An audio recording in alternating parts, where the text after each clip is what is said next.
Welcome, everybody. Today I have Brooke Ochojski. She's an entrepreneur, mother, wellness advocate, and founder of Skin and Touch Aesthetics in the medical spa in Meridian, Idaho.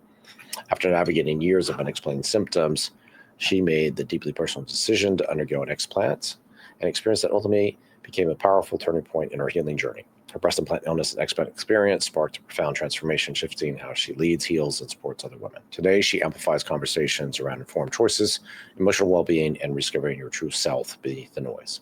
Brooke brings a unique blend of strength, vulnerability, and wisdom to her work, inspiring women to honor their intuition and reclaim their health. We're back, and I have Brooke, and Brooke and I were talking a little bit offline. She was kind enough to invite me to her business so I could speak a little bit at her business in Idaho, which was great, except for I got stuck in traffic and I was a little late. So thanks for coming on, Brooke. Thank you for having me. I'm truly honored to be here. Brooke was kind enough to travel from Idaho and spend time with us in Austin, and I thought the traffic was, I'm a little, traffic spoiled, but Austin's traffic has gotten bad. And then I went to visit Brooke, and they had had an accident near her office, and I got stuck in traffic when I was supposed to be at her place to speak. So this is a great opportunity for us to catch up. She's 8 months after explant surgery, and she's going to share with us like her journey on how she ended up maybe, choosing us and the path that she went down. So awesome. I'm excited to share. Well, how did you, I tell everybody, Brooke, I don't tell anybody to get an explant because I know it's a very personal decision. And by the time somebody's gotten to me, they've already decided. And so maybe kind of share how you got to that point. Yeah, it is a very personal decision. It's not the answer that you really want. But I knew probably in my heart for a couple of years that there was something else wrong. I was very involved in functional medicine and chasing all of these symptoms. And I lived a pretty healthy life to feel the way that I did.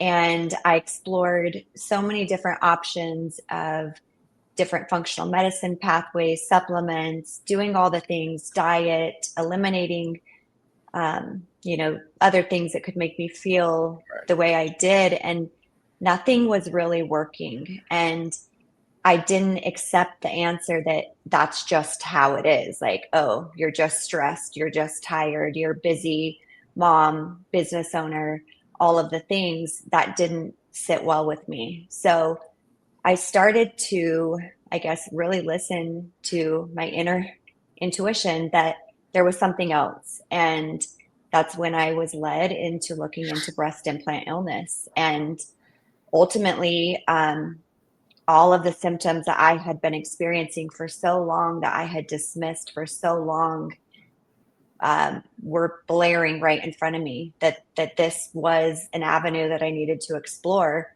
which is ultimately what led me to scheduling that first consultation with you that was over Zoom. Right. Yeah, I think, the amount of time, effort, resources spent trying to get, someone, to the point where they kind of find out more about whether it's problems with implants or things that we've published about bacterial contamination, or maybe they saw a video or got referred to me somehow. It's such a long, 1 to 2 to 3 to 4 to 5 year kind of process. I just had somebody the other day that said they had been kind of tracking for a couple of years, all the different things and content that we've put out. So you did say something that is a very common theme, that people visit a lot of different doctors of a lot of different, specialties and or providers of lots of different disciplines. They could be holistic providers, functional providers, integrative, allopathic, osteopathic, chiropractors, acupuncturists. I mean, if you can name somebody, I'm sure, I've got a patient who's come from one of those providers, and everybody is really trying to do their best to help. I don't feel anybody's doing anything to, not try to figure out what's going on. It just does not make a lot of sense when you look at different, symptoms and the immune system, because once it's you really activated, it gives you a lot of different, pictures. It's not a clear picture. And that ends up creating a lot of frustration for patients. And, for me, it's kind of simple, Brooke. I hear these stories over and over and over again. So for me, I'm like, okay, yeah, I mean, that falls in line. If something doesn't fall in line, we obviously hone in on it and try to figure out exactly what's going on. But, what were your main symptoms that really were the ones that you're like, I got to get this solved. This is too much.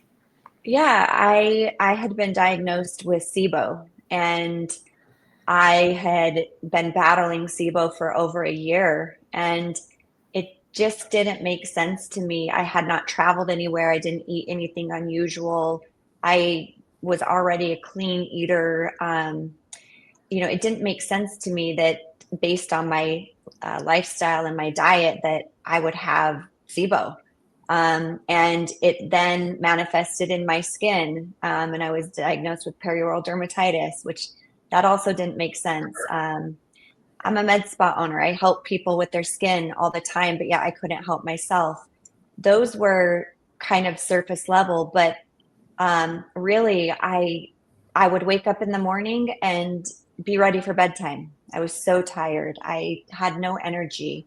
I felt like I was constantly fighting this uphill battle, although I was doing all the things that I should have felt so much better. And it just felt like I could never catch a break. My immune system was constantly compromised, that it felt like that was my new identity. Right.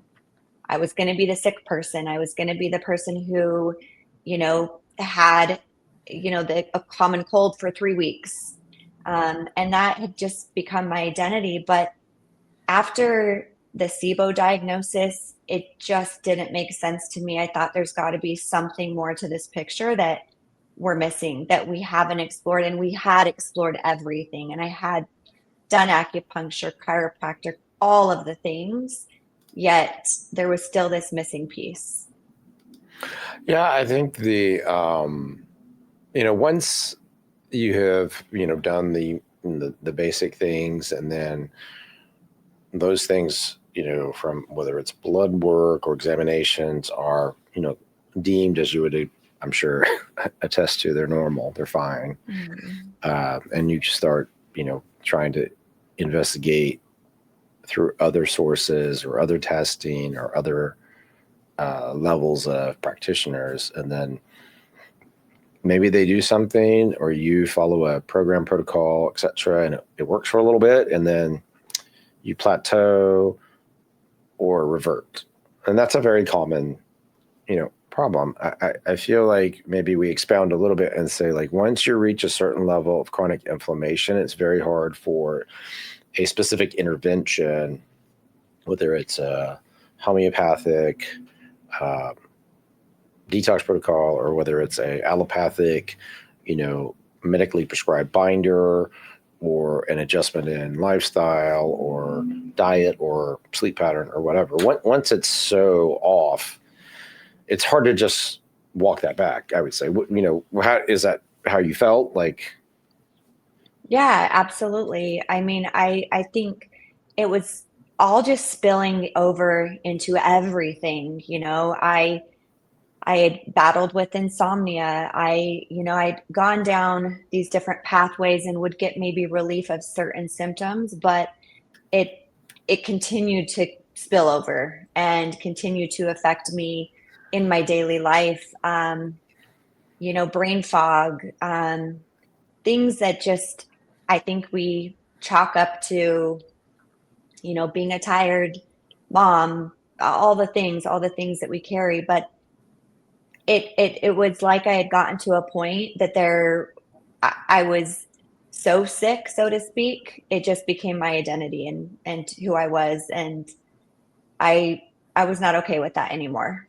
can you tell me what you felt was brain fog for you? Because I've heard so many versions of what brain fog is, and the internet is undefeated. So somebody will say Yeah. something stupid about me left and right, and now they're making crazy videos about me, and which is fine. I mean, it's great. But what for you was happening that made you feel like you had brain fog? And let's go from there. Yeah, I feel like I could remember nothing. Like Okay. even big events, you know, I just felt like I couldn't remember anything. I couldn't come up with the words that I wanted to when I was speaking, writing, talking. It was almost as if like my mind was blank. And even when you were trying to, was this something too where not just things you were doing during the day, or like, forgetting where you left your keys, or something like that? Were you having trouble with long-term memory recall? Yes, So it was affecting absolutely. all of it. Okay. All of it. Yep. Yeah, I find that part to be extremely interesting. We did I don't know if you weren't part of the patients that we had. We did a certain amount of EEGs using a product called WAVI, and it showed that there was decreased electrical activity, and the activity would increase when we checked later on after explant surgery. And so that's important because electrical activity is how your brain works. And if there's diminished electrical activity, then obviously that's, as we would look at it, is not that it's causing that, but it's not the way it should be. And it would Yeah. get better. I think part of the problem was we had a device that was not, a research device. It was more of a commercially available device. Nonetheless, it's very expensive. And we checked it because I was very curious about brain fog and memory loss. And, what did this mean was it something we could measure? And so you could measure it and show the activity was lower. So that's important. It did get better. It wasn't such a big number that we could go, oh my gosh, if you do this, you'll get this much improvement. I mean, Mm-hmm. I would always be happy to say that I was probably the only plastic surgeon in the United States who had their own EEG and was doing EEGs all the time, which is hilarious. But those things always, I was curious about that. What was brain fog in each situation? Because the first time I heard it, I didn't understand it. And then, just like you said, you had really difficult times with memory, but you're describing both short-term and long-term memory issues, which is different. So, Yeah, absolutely. And I think it's cool that you can measure that because it's absolutely experienced. And even since my surgery, it's amazing that I'm remembering things that my husband doesn't, and he remembers everything. So, so come back. Yes, There you absolutely. go. Yeah, I think that's more importantly, and for everybody listening, in addition, we always look at everybody's genetics and their toxicity burden. And Brooke had a fair amount of toxins in her system, which also contribute to that problem. So when you have chronic inflammation associated with an implant, like a breast implant or hip implant or knee implant or whatever the implant is, dental implants get a lot of attention these days. And the biologic dentists have done a great job educating, like Kelly Blodgett and Dome in Germany. So that's another big element. But you had a lot of different things in your system because I pulled up your tox report just to remind myself. And yeah, you had quite a bit going on there. You I actually did. have a high level of 10 in your system, and 10 can definitely cause neurologic problems. Yep. Barium, aluminum, a lot of heavy metals. Yeah, and mold and some chemicals. Kind of like a lot of things that over a lifetime, of just where you grew up and where you worked and things we applied to our skin or things we got exposed to, just in the environment, all, they become, for lack of a better word, part of us until we get them out. Yeah. Yeah. So until we get everything out of there can be a lot of problems. And yes, you have quite a list of things. hmm And I know you've worked diligently to help yourself, but that's definitely, why we set the system up the way we did to help patients. Because if you didn't know all that and you just did surgery, I would be hard pressed to believe that would solve all those problems. Yeah, and that was one of the biggest reasons among many why I chose you and your office was the entire program. Approaching this from a holistic, we are not just the surgery, yes, super important, but the whole program in and of itself of treating everything so that I can have the most healthy outcome possible. And that's huge because oftentimes you know, have a surgery or whatever it is, and then it's goodbye, never see you again. And that's been the complete opposite of my experience. Yeah, I mean, for everybody listening, when you have heavy metal exposure like Brooke is describing, I've done a podcast recently, and the doctor had given a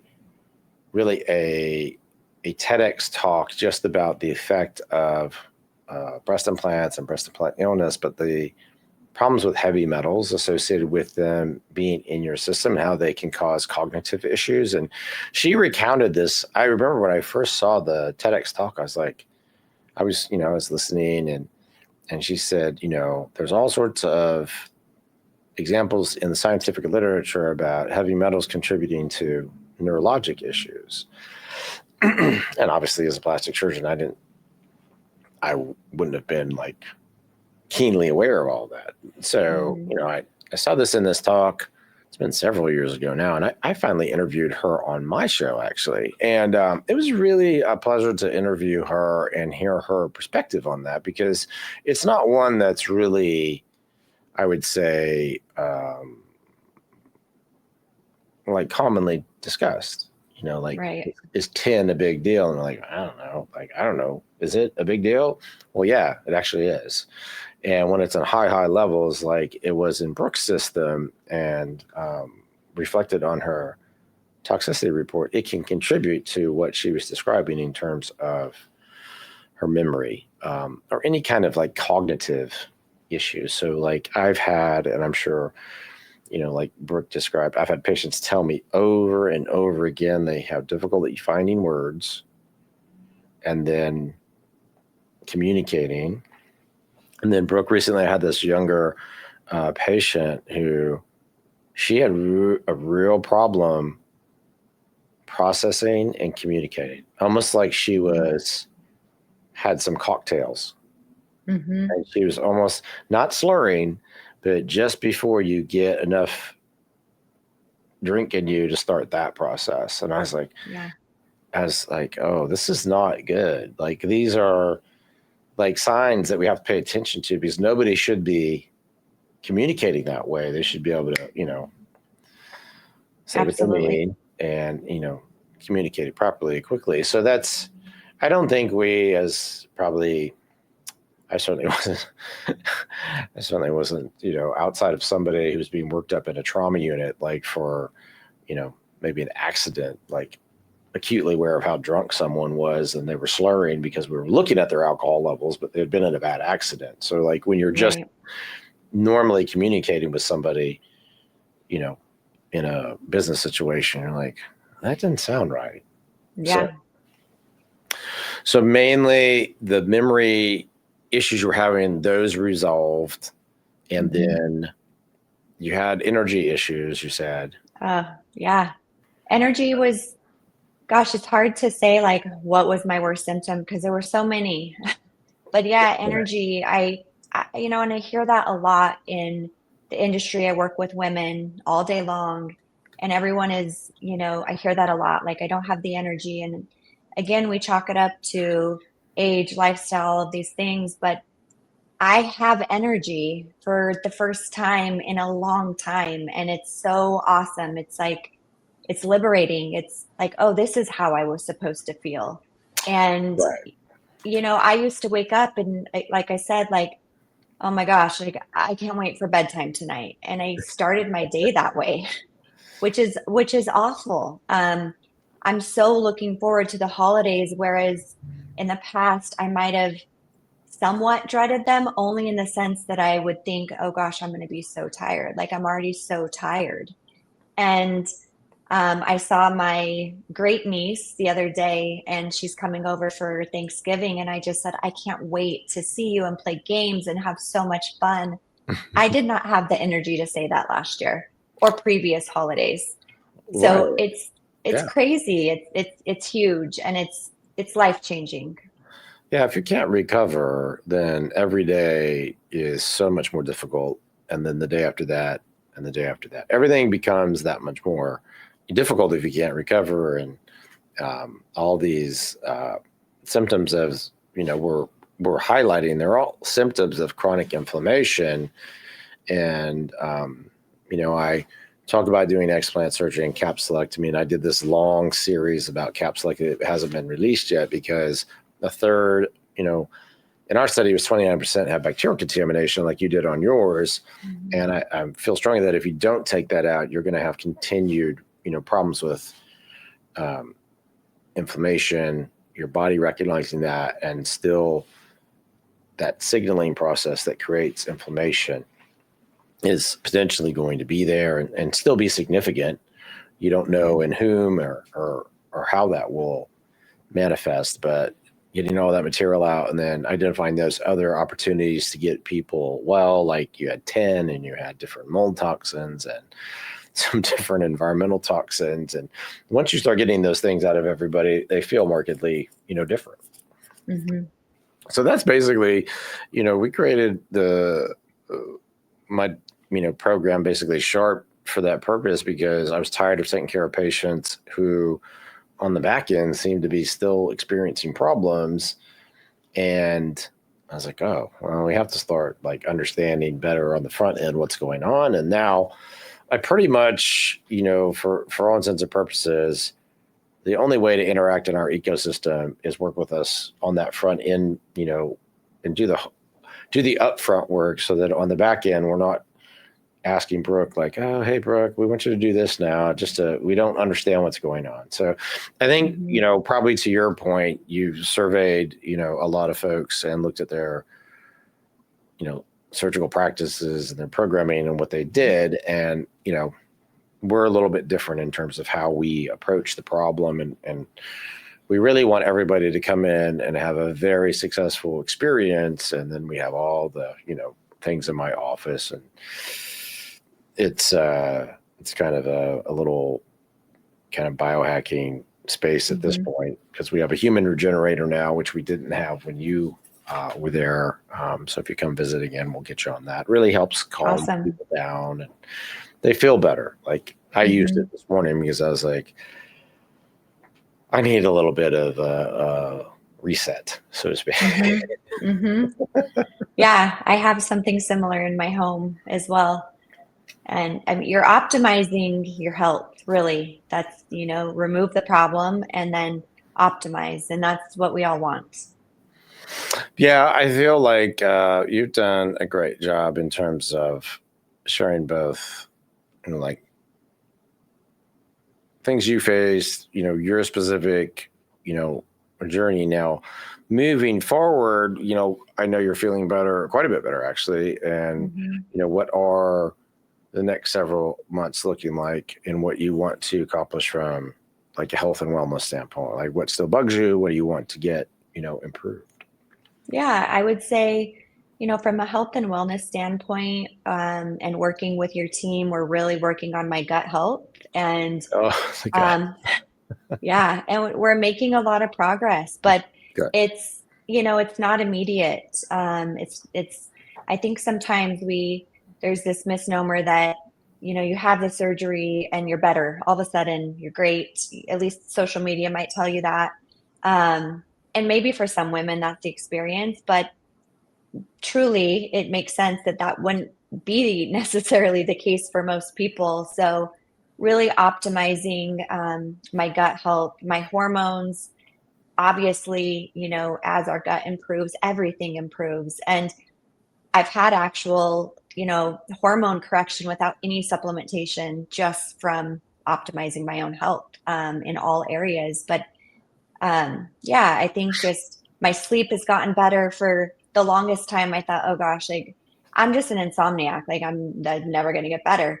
um And that has improved. I'm sleeping better than I ever have. So continuing to do the things to optimize and create this environment where my body feels safe. And I think sometimes, there's a lot of emotional healing that has to happen as well. And I think that comes a little later in this journey. So I'm on that road right now, and I'm going to continue to heal all parts of me, not just physically.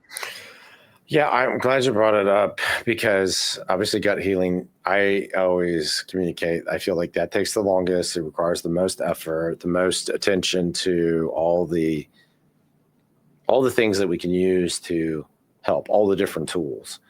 And I have to commend my group led by Chelsea on our detox protocols and working on gut healing. I've really delegated that to them, and they have taken care of the patients exceptionally well. And then the other part, in terms of, and I more describe it as doing, self work. I guess that's how I think of it. So, this is a very emotional choice. It's a visual changing choice. It creates all sorts of maybe unwanted recollections or memories of different times that were not good.